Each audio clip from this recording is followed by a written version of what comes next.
ازيكم عاملين ايه؟ فيديو جديد ان شاء الله. لو اول مرة تشوف القناة، انا اسمي سوسنة. لايك وشير وسبسكرايب. يلا نبدأ الفيديو.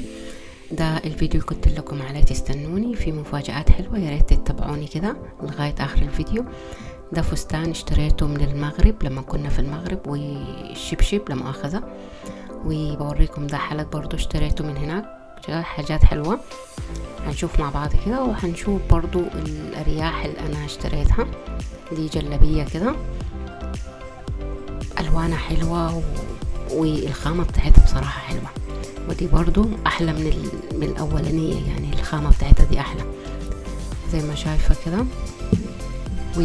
انا اشتريت 3 جلاليب و3 قمصان نوم، ودي برضو زي ما شايفة كده. شفتوا انتوا الجلاليب بالذات دي، والواحدة فيهم الثانية كنت لابساهم في الفيديوهات، واحدة في الخبيز بيتي فور. والمهم ادي كده ده قميص بتاع ميكي ماوس، الخامة بتاعته جورسيه كده بقطن الاتنين مع بعض. وده برضو قميص برضو نفس الخامة، وواحد تاني برضو.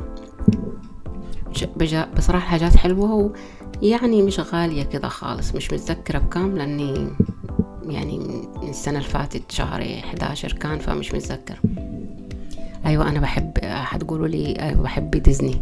ودي لما اخذ كده شوز زي ما شايفة كده، حلوة مريحة وما بتزحلكش، بالذات في بلادنا دي ما بتزحلكش. ودي شنطة كده زي ما شايفة معايا، الخامة بتاعتها حلوة ورخيصة، مش غالية كده خالص، يعني مش ريل، ما تشيلوش هم، مش جوتشي ريل. يلا ادعوا لي كده عشان اشتري ريل جوتشي ان شاء الله. ودي LV برضو خامتها حلوة شديد، والدكان المشانة فيه بصراحة حلوين وبيرحبوا بيكي، يعني بيرحبوا بيكي شديد. فادي كده زي ما شايفة معاي. ودي بقى الارياح اللي اشتريناهم بتاعت الترند، الريحتين اللي كان بتاعت السنة اللي فاتت. وانا عملت تشيك في جوجل، لقيت في امازون في الارياح دي، او في يعني في الانترنت شفت الارياح. انا اشتريت غرامي وهوا، فالاثنين احلى من بعض بصراحة. انا غرامي عجبتني اكتر من هوا.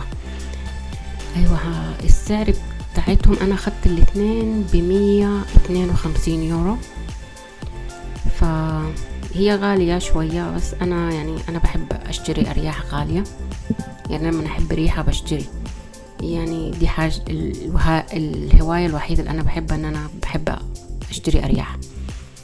وبعدين الريحة بتستاهل، يعني اللي هي 75 يورو بتستاهل. شوفي حلوة ازاي، وبتقعد يعني بتحطيها في الهدوم ما بتطلعش خالص من الهدوم، وهي فيها زيت وحاجة كده شيك يعني بصراحة. فلو مشيتي دبي ولا مشيتي المغرب ودخلت الدكان ده، يا اشتري الارياح دي. غرامي انا بالنسبة لي غرامي احلى من هوا، بس الاتنين حلوين وكل واحد طبعا على ذوقه.